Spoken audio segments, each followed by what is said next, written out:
So now we're doing questions and answers on chapter 6, which was talking about chemical bonding. So let's take a look at the correct answers to the questions, which hopefully you have tried before looking at this video. Okay, the first question that you had in there said zinc phosphide is found in some rat poisons. It is an ionic compound. The formula of zinc ion is Zn2+. What do you think is the formula of the phosphide ion? Phosphide, we said that's phosphorus. And the ion has charges on it that are the same as its valency.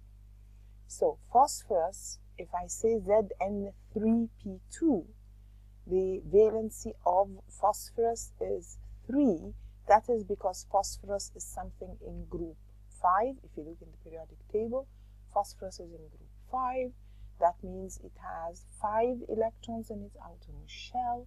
That means it needs 3 extra electrons in order to have a full outer shell. When it takes the 3 extra electrons, it is written as P3-. So the phosphide ion is P3-. Do we understand how we got it? You look at the periodic table. First of all, we said phosphide, anything with a D in the end is the same as what you have in your periodic table. So we said oxide is oxygen, nitride is nitrogen, phosphide is phosphorus. So you look for phosphorus in the periodic table, you find that phosphorus is in group 5, and we said group 5 means it has 5 electrons in its outermost shell. That means it needs 3 more in order to have a total of 8, because that's what we need for a full outer shell. If it takes extra 3 electrons, that means it is taking 3 extra negative charges, so it is P3-. Okay, explain why zinc phosphide does not conduct electricity when solid, but does when molten. We said any ionic compound does not conduct electricity when solid. This is because when it is solid, the ions are not free to move, but when molten, they are free to move. Remember, we are talking about ions. You have a mark just for saying ions, not electrons. We're talking about an ionic compound. An ionic compound is made up of ions. Now, when molten, the ions are free to move. But when solid, we said the ions are stuck in a crystal lattice structure in which they cannot move. Okay? The electronics configuration of a sodium atom is 281. Sodium oxide is an ionic compound formed when sodium reacts with oxygen. And he already tells you that it is Na2O. That means you have 2 sodiums combining with 1 oxygen atom. Now describe in terms of electrons what happens when sodium oxide is formed in this reaction. And we said that when I have sodium, sodium is 281, while oxygen, you look in the periodic table, oxygen from the periodic table is in group 6, so it has 6 electrons in its outer shell. So actually each oxygen needs 2 electrons, but each sodium can give me only 1. So what happens is I need 2 sodium atoms to lose 1 electron each from its outermost shell. So each sodium atom, when it loses 1 electron, becomes Na+. Now the oxygen atom is going to gain these 2 electrons that were lost from the sodium atoms, and when it gains 2 extra electrons, it has 2 extra negative charges, so it becomes O2-. Do we understand this? Draw a dot and cross diagram of a molecule of water. You need only show the electrons in the outermost shell. So he's saying draw water. And we said before, water is made up of what? Water is made up of oxygen and hydrogen. But each hydrogen has only 1 electron, and it can donate only 1, and it needs only 1 because this is the first energy level, and the first energy level takes a total of 2 electrons. Now each oxygen needs how many? Each oxygen from the periodic table has 6 electrons in its outermost shell. It needs 2, and that means it needs 2 hydrogens to provide it with 2 electrons that it needs, plus the fact that oxygen had 6 electrons of its own. It used up only 2 for for bonding, it still has 4 extra electrons that you have to put somewhere, not between the oxygen and the hydrogen. Remember, the arrangement of the electrons between the oxygen and hydrogen, you're going to have 1 from oxygen, 1 from hydrogen.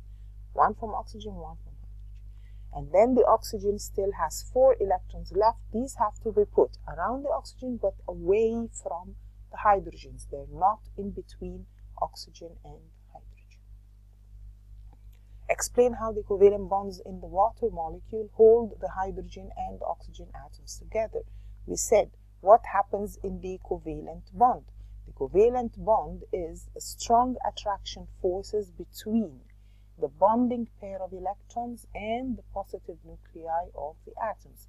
Remember that we said when you have electrons in the middle being shared between 2 atoms, there is a strong attraction force between these bonding electrons because they are negatively charged, so it is attraction force between the bonding pair of electrons and the positive nuclei of each of the atoms involved in the bond. Explain why water has a much lower melting point than sodium oxide. Now, water, you should realize, is covalent. So we said water has attraction forces between water molecules, and these are weak, need a small amount of energy to be broken. While sodium oxide is an ionic compound. So there is a strong attraction force between positive and negative ions in the giant crystal lattice. And these are strong attraction forces, and they need a lot of energy to be broken. Do we understand how to answer these questions? Okay, he says, draw a dot and cross diagram, show the arrangement of electrons in a molecule of phosphine. You should show only the outer electrons of each atom. So you should show this, that phosphorus is something in group 5. It has 5 electrons in its outer shell. That means it needs 3 more. Now, phosphine is just like ammonia. It is between phosphorus and hydrogen. But each hydrogen can give me only 1, so that means I need 3 hydrogen atoms to share 3 electrons with the phosphorus. Now, the phosphorus had 5. It's going to use only 3 of them for bonding, so it still has 2 extra floating about it somewhere. We said, when he says draw a dot and cross diagram, you can either draw it without circles or you can draw it with circles.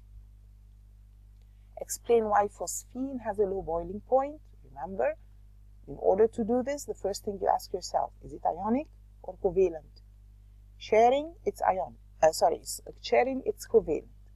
And since it is covalent, it has low boiling point. Why? Because it has weak attraction forces between molecules that need small amount of energy to be broken. So any covalent compound will have low boiling point, and that is because it has weak attraction forces between the molecules that need small amount of energy to be broken. Use the information in the table to answer the following questions. So usually he will give you a table with some information. So here he's giving you several substances.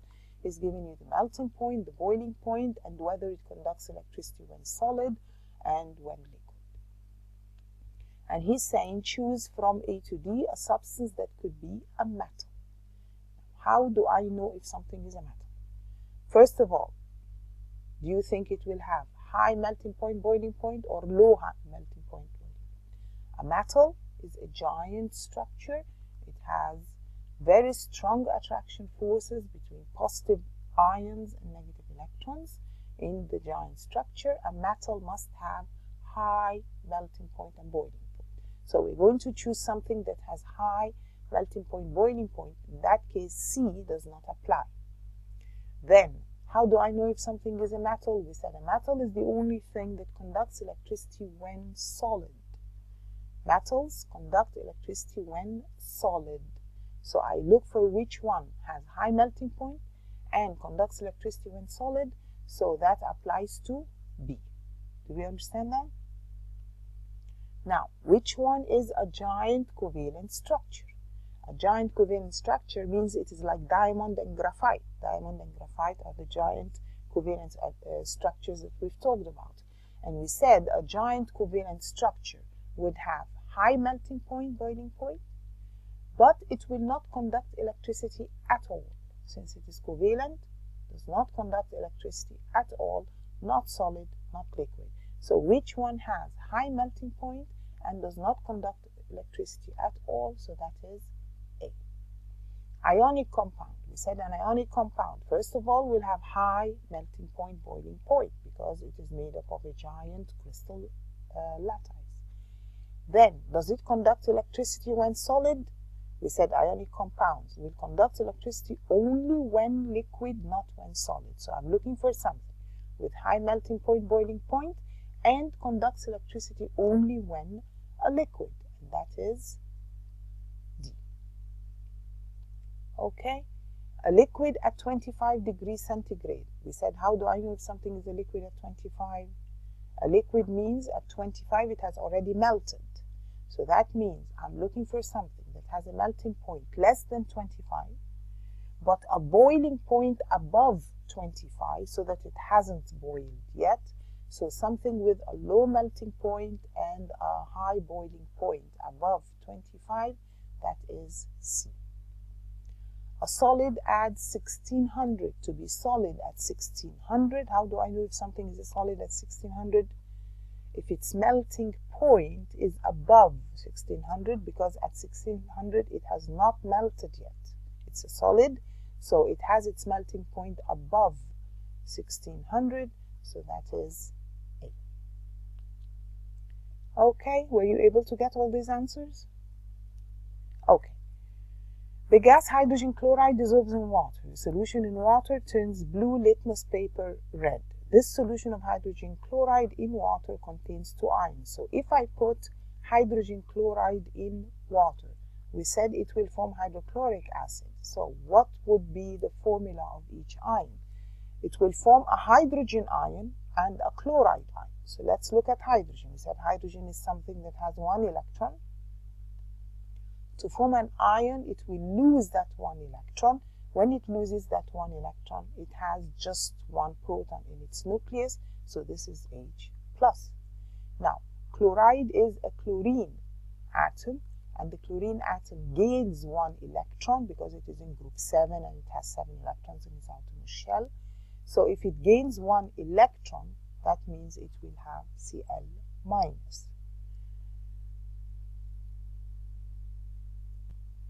Then he's asking what is the name given to a solution of hydrogen chloride in water.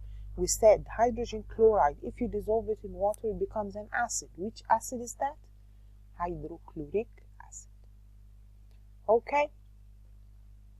Hydrogen chloride gas also dissolves in methyl benzene. This solution has no effect on blue litmus paper. A student sets up 2 test tubes, one containing a solution of hydrogen chloride in water and the other containing a solution of hydrogen chloride in methyl benzene. He adds a piece of magnesium ribbon to each. Remember that we talked about hydrogen chloride before. We said as a gas, it is covalent.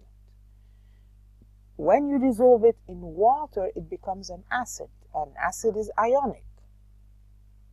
That means, as a gas, if it's dissolved in anything other than water, so here he is dissolving it in methyl benzene. Dissolved in methyl benzene, it does not form an acid. It does not ionize and form an acid. And acids react with metals. If you don't remember that from last year, we have a chapter on acids and bases that we will talk about.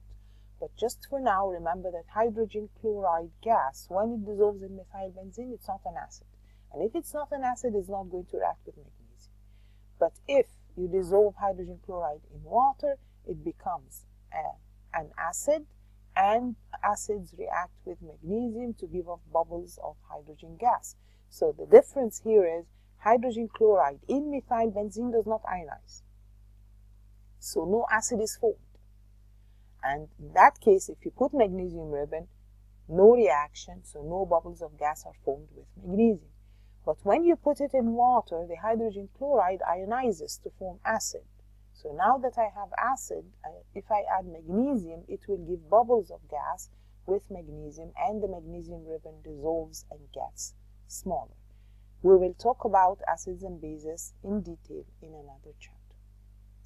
Draw a dot and cross diagram to represent a hydrogen bromide molecule. Show only the outer electrons. Again, hydrogen bromide molecule is made up of what? Made up of hydrogen and bromine. Would this be ionic or covalent? Remember that hydrogen is regarded as a non-metal. Hydrogen is a non-metal. Bromine is something in group 7, which is a non-metal. And we said when we have two non-metals, that means we are going to share in a covalent bond. Hydrogen has one electron, it needs only one. So it's going to borrow one from the bromine. The bromine also has 7 electrons and it needs only one, so it is going to borrow one from the hydrogen. And they're going to share this pair of electrons. So that means in between the H and the Br, you have to put one X and one dot. That means one electron from hydrogen, one electron from bromine. And these are the ones being shared. But then bromine had a total of 7 electrons. It's used only one of them for bonding, so it still has the rest of the 7 or the 6 electrons floating around it. And as we said before, we draw electrons in pairs. Do we understand this? Explain how the atoms are held together in a hydrogen bromide molecule. Again, this is just saying explain how a covalent bond works. So you should realize that when you have electrons being shared, there is attraction forces between the bonding pair of electrons and the positive nuclei of the atoms. Okay. Explain why sodium bromide has a higher melting point than hydrogen bromide. Again, if he says one is higher melting point than the other, then you think, what kind of bond is in sodium bromide and what kind of bond is in hydrogen bromide? We said sodium bromide, that is between sodium and bromine. Sodium is a metal, bromine is a non-metal, that is ionic. And we said ionic has to have higher melting point. Hydrogen bromide, we said this is a covalent bond between two non-metals. So the difference between them is that sodium bromide has ionic bond with strong attraction forces between what? Positive and negative ions. And this needs a lot of energy to be broken. Now, hydrogen bromide is a covalent compound with weak attraction forces between molecules that need a little energy or less energy to be broken. Explain in terms of its structure and bonding why magnesium oxide has a very high melting point. This is exactly the same. But now he's telling you, you need to mention the structure and you need to mention the bonding. So, of course, magnesium oxide is ionic bonding. And the structure is 3-dimensional crystal lattice. And all of this has strong attraction forces between positive and negative ions. And this needs a lot of energy to be broken. So, these are the 4 marks that you need. Please keep in mind the marks.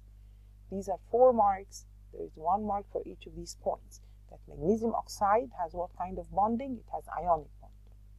What kind of structure? 3-dimensional crystal lattice. So why does it have high melting point? Because of strong attraction forces between positive and negative ions, and this needs a lot of energy to be broken.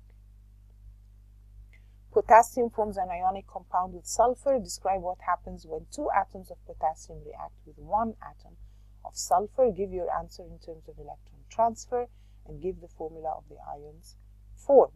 So we are reacting between potassium and sulfur. And you look at your periodic table, you find that potassium is in group 1 and sulfur is in group 6. And that means that each potassium has 1 electron in its outermost shell. So I need 2 of them to lose 1 electron each from its outer shell. So each of them becomes a K+, because the sulfur atom has 6 electrons in its outermost shell. So it needs to gain 2 more to have a full outer shell. When it gains 2 electrons, it becomes S2-. Are we following or totally lost or what? If you feel that you're totally lost, please go back and study the chapter. You will find all of this we've mentioned before. Listen to the video again if you need to, several times, as much as you like, and try and understand this. If not, please send me an email.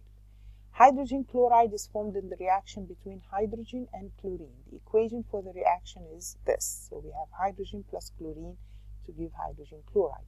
Each molecule in this equation contains the same type of bonding. So what is this type of bonding? So between hydrogen and hydrogen, and between chlorine and chlorine, and between hydrogen and Cl, all of these are nonmetals. If all of them are nonmetal, this is a covalent bond. The bonding in a hydrogen molecule is strong. Explain why the boiling point of hydrogen is low. Remember, boiling point or melting point does not depend on the bond inside the molecule. It depends on the attraction forces between the molecules. So hydrogen inside has a strong covalent bond, but actually between each molecule and the next, there is weak attraction forces between the molecules, and this needs a little energy or a small amount of energy to be broken. Explain how the two atoms in a chlorine molecule are held together. We said again, the two atoms in a chlorine molecule are held by a covalent bond, and the covalent bond is attraction forces between bonding pair of electrons and the positive nucleus. Draw a dot and cross diagram, show the bonding in hydrogen chloride. Again, hydrogen needs one electron, chlorine needs one electron, so you have one from each of them being shared between them. So between the H and the Cl, you have one X and one dot. And then the chlorine still has the rest of its 7 electrons, so you should have 6 electrons around the chlorine. Electronic configuration of atoms of sodium and chlorine are this. Describe the changes in the electronic configurations of sodium and chlorine when these atoms form sodium chloride. So again, sodium has 1 electron in its outermost shell, chlorine has 7. Sodium is a metal, chlorine is a non-metal. So metal, non-metal, you're trying to describe something that's ionic. One of them is going to give and the other is going to take. So the one that has 1 electron, sodium, will lose 1 electron and become Na+. And he's saying, describe the changes in electronic configuration. Please mold your answers according to the question. So here he's specifying that you need to tell him what is the electronic configuration. There was a previous question similar to this, but we did not need to say the electronic configuration. But here you have to mention the electronic configuration. So sodium has 281. Now when it loses one of its electrons, the outermost shell, then the electronic configuration is now just 28. Now the chlorine atom has 7 electrons in its outermost shell. It needs to gain 1 more electron, and this makes an extra negative charge, so it is a Cl-, and now its electron configuration is 288. Do we understand this? Okay. Here he gives me something. He says dot and cross diagram for the ions in lithium oxide, and he draws it in this way.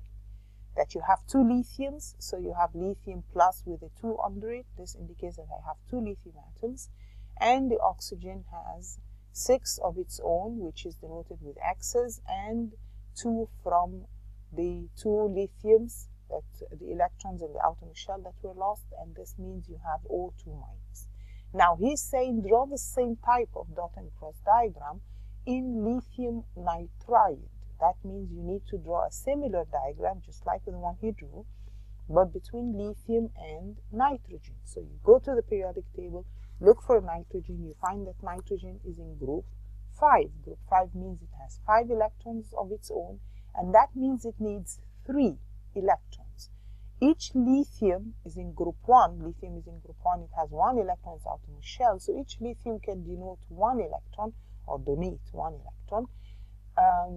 That means I need 3 lithiums. So that means I have lithium that has now lost an electron, so it is lithium plus. I need 3 of them to give me 3 electrons. The nitrogen has taken these 3 electrons, added it to its 5 electrons that it originally has, and that means it has an extra 3 minus. Don't forget any of these things. Some would draw the diagram and forget the plus and minus. You need to put plus on each lithium and a 3 minus on the nitrogen, and so on. Okay? The displayed formula for hydrogen peroxide is this.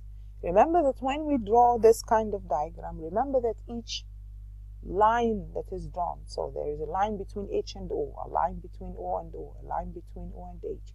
Each of these lines is a bond, and one line is a bond made by 1 pair of electrons. So wherever you have one line between two atoms, that just means that I have one pair of electrons. That means one electron from each of them being shared between them.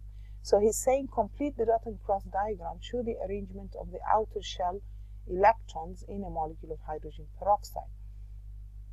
He already wrote the pair of electrons between the oxygens and the hydrogens. So you need to complete this, and note that he's using X's for what? He's using X's for the hydrogen. So you're not going to draw any more X's in the middle. The oxygens, one of them has a white dot, the other one has a black dot. So you have to be careful with the notation. Now, in between the two oxygens, you're going to share. So one black and one white between the two oxygens. But each oxygen still has the rest of its 6. So you should put 4 electrons around each oxygen, not between any two of them. So the extra 4 that are not used by bonding should not be between any two atoms. It should not be between the oxygen and hydrogen, and it should not be between the oxygen and the oxygen. Do you understand that? Okay. Put a cross in a box to indicate the diagram that shows the electronic configuration and charge of an oxide ion. Oxide means the oxygen has already gained its electrons. We know that oxygen is in group 6, so it has 6 electrons in its outermost shell. It needs to gain 2. When it gains 2, what kind of charge will it have? It will have 2 minuses on it. So automatically, just looking at the charges without even looking at the diagrams, the one with the 2 minus is the one that is correct. Let's look at A. So that means that A should be correct. Now, when oxygen has 6 electrons, it gains 2 more from its outer shell. So in the outer shell, you have a full 8 electrons. So A is the correct diagram. Complete the sentence to describe a covalent bond. A covalent bond is electrostatic attraction force between what?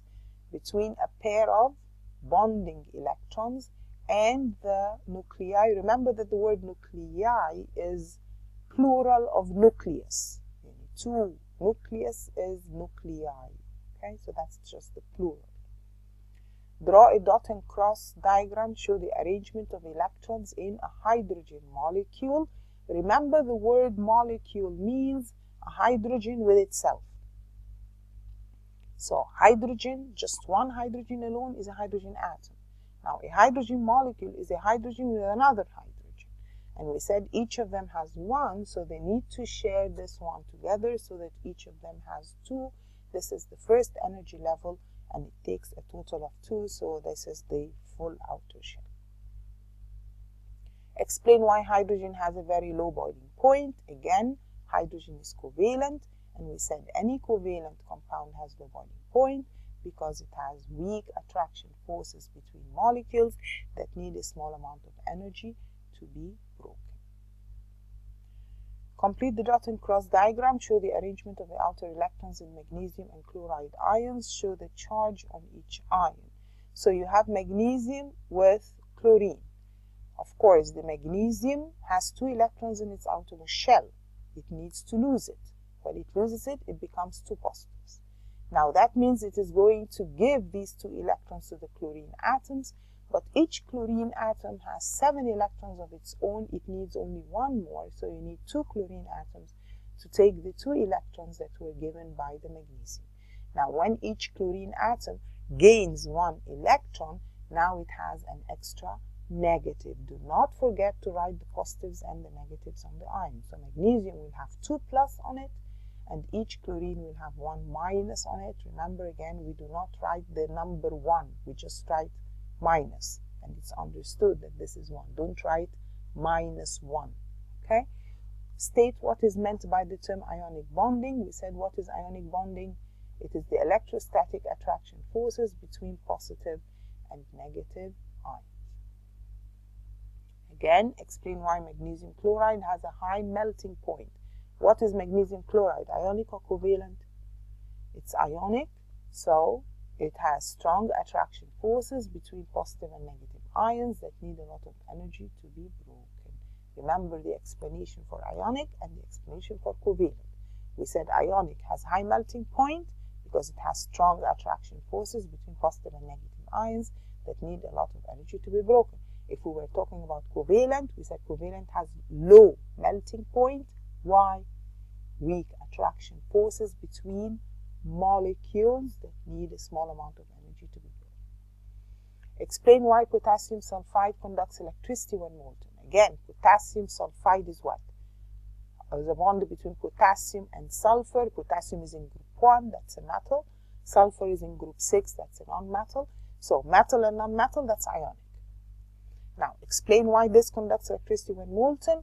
We said when molten, ions are free to move, or because it has free moving ions. It's an ionic compound. Explain why potassium sulfide has a high melting point. Again, strong attraction forces between positive and negative ions that need a lot of energy to be broken. Chlorine forms a covalent oxide called chlorine 1 oxide, Cl2O. Draw a dot and cross diagram, show the arrangement of electrons in Cl2O, show only the outer electrons. So, first of all, you ask yourself, is this ionic or covalent?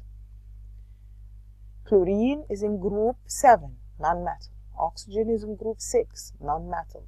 Between two non-metals, we have covalent. Covalent means they're going to share. Now, he says, I have 1 oxygen and 2 chlorines. That's because the oxygen has 6 electrons in its outermost shell. It needs 2. Each chlorine can donate 1. So you can draw it like this with circles, or you can draw it like this without circles. Do not forget to write the extra electrons around the atoms. Chlorine has 7. It's going to use only 1 of them for bonding, so it has 6 extra electrons floating around it. The oxygen used 2 of its electrons for bonding, and it had 6, so it still has 4 electrons floating around. Do we understand that? Copper is a metal, graphite is a form of carbon and is a non-metal.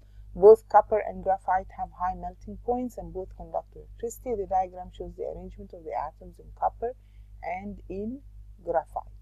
So, describe in terms of electrostatic attraction forces the bonding between the atoms in copper and the bonding between the atoms in graphite. And we said that, and so he said, describe in terms of what? Of electrostatic attractions. Now, copper is a metal.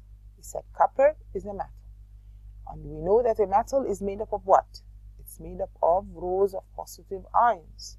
So, in copper, what kind of attraction forces do we have? We have strong electrostatic attraction forces between the positive nuclei of the atoms and the delocalized negative electrons.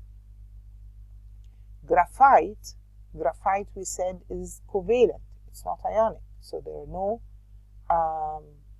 ions and there are no actually it has free moving electrons, but the electrostatic attraction force is between the nuclei of the atoms and the bonding pair of electrons in the covalent bonds between the carbon atoms.